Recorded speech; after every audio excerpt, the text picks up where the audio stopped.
What? Cinema. Okay. So this is the Good Ride review of the Nitro Cinema. Cinema. Who wants to see a movie? And we rode it with Adidas Tactical ADVs for Peter and me. Response. Cinema Response. And then we rode them with the Nitro Ramblers. And to give it a quick summary, it's just a very playful twin that has a soft hybrid rocker profile that's very you're fucking with my rhythm. Giving. It's a very forgiving play. Not you. Oh. So all in all, it's a fun board. Very playful freestyle twin. Let's. It's a little bit rocker with camber underfoot. Yeah, they call this, I believe, Gull Wing technology. Yeah. So it's we call it hybrid rocker. They call it Gull Wing. So strong. Now let's give her flex. She's got a medium-ish flex. Medium soft, I'd say. It Yeah. felt very buttery. Very fun to butter for poppy. me. Very poppy, and that's what I love about these hybrid rockers. They might be loose, right? But when you get on the tip and tail after a butter, it pops out of it really well. Yeah. And if you lean back and, if you want to nollie or ollie, you've got that energy there on the tail and tip, where with hybrid cambers, it's kind of a little closer in between the feet, and it can kind of slick out, So it's always a give and take. But the on-snow feel with this, I just felt like little loose, typical, but it changes with the conditions. If it's soft, you're going to be like, I don't know what they're talking about. Then you take it out on a hard day, and you're like, I know what they're talking about. I know what they're talking about. Yeah, it changes throughout. Yeah, if you only ride one day ever, then this website's not for you. For beginners to experts, everybody can have fun on this. Yeah. It's very easy to skid turns. It's not that easy one footing or flat basing, but you get used to it pretty quick. That's fine. Yeah, and just have to lean over a little more on that edge. Edge hold was pretty good.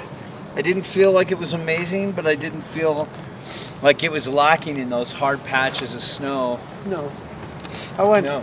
Yeah, I'd be kind of curious to see how it would handle on the steeper, icier, harder terrain. I don't know if it would do all that great, but it's a possibility it could. It did well in the transition, so I could imagine it would do well in those conditions too.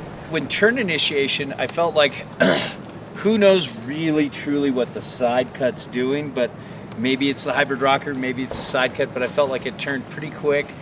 And did you guys agree with that? The quick turn? Absolutely. Yeah. Quick turn. And then It felt very easy and light between the feet. Yes, yeah. It just felt like it was ready to do whatever you were thinking. Yep. And then when you got it past that quick edge to edge thing, as you started kind of getting into like turns like this and widening it out, I thought the turning experience was really fun. I didn't think it was like amazing on a carve. No. But this like mellow kind of like, it's a kind of a mellow elliptical camber almost. Like if you can kind of see it this way. But I felt like it engaged with the turns really well, and it wasn't a complete mess like some boards can be on a carve with this kind of camber profile. Speed. For sure. Yeah. I mean, it really wants to butter and play. It really doesn't want to bomb down Chunder Mountain. No. No. Toss it around a little bit. Keep it on the slower side of things. But I love boards like these in uneven terrain because they just rubber over it. Yes. You know what I mean? Yeah. It's like you can weave in and out of bumps. You can rubber over shit. As long as you're going slow enough. Yeah. Yeah. And the micro bumps, it just seems like it chatters, but it doesn't send it up into you. Right. You know how some stiff boards can just It's not bucky. yeah, it just feels like it goes here and it just vibrates up to all the hurting parts of your joints. Yeah. Switch is perfect. Perfect either way. Actually, it's a true it's twin. kind of like almost better than perfect.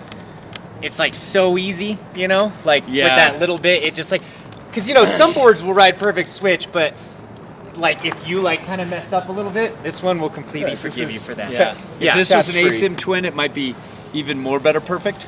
Yeah, if you went More to better. Yeah. Even more better. Yeah. This is a great park board. I really feel it was just kind of competent and comfortable everywhere. I even felt comfortable jibbing.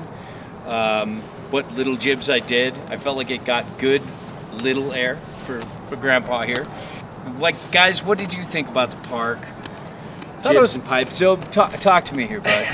I thought it was pretty good. Like, it didn't have the best hold in the pipe. It was a pretty nasty pipe. I mean, you could run with it, but it doesn't have that aggressive camber profile to get you up on the wall. I'd be terrified trying to drive hard wall to wall with this. Right. So if you're not doing that, you can take it on mellower jumps as long as you're not pushing that carve into the jump. But if you're doing mellower spins or some like just fun stuff, tail grabs, any kind of grab or whatever, it would be fun. The jibs and rails are going to be where this one would excel, especially if you're locking it in under your feet, right where that camber sits. It's going to hit really well and just lock it in, because the rest of the board's just going to like pop. Well, not pop, but just like sit right there, and you're going to lock it in. Yeah. Gotcha. I wouldn't try big chicken airs though. No. Because it's gonna feel a little wobbly one foot in landing. But overall, I would say, depending on the price point, this is a good board, whether it's expensive or cheap. But it could be a great board if it's cheap, Yeah. and a pretty good board if it's expensive. Right. But all around, it like ticks out most of the boxes you want for a freestyle ride. Right. Yeah. Mountain Mellow freestyle, fun. mountain freestyle. Yeah. Yeah. So cheers. Cheers. Yar.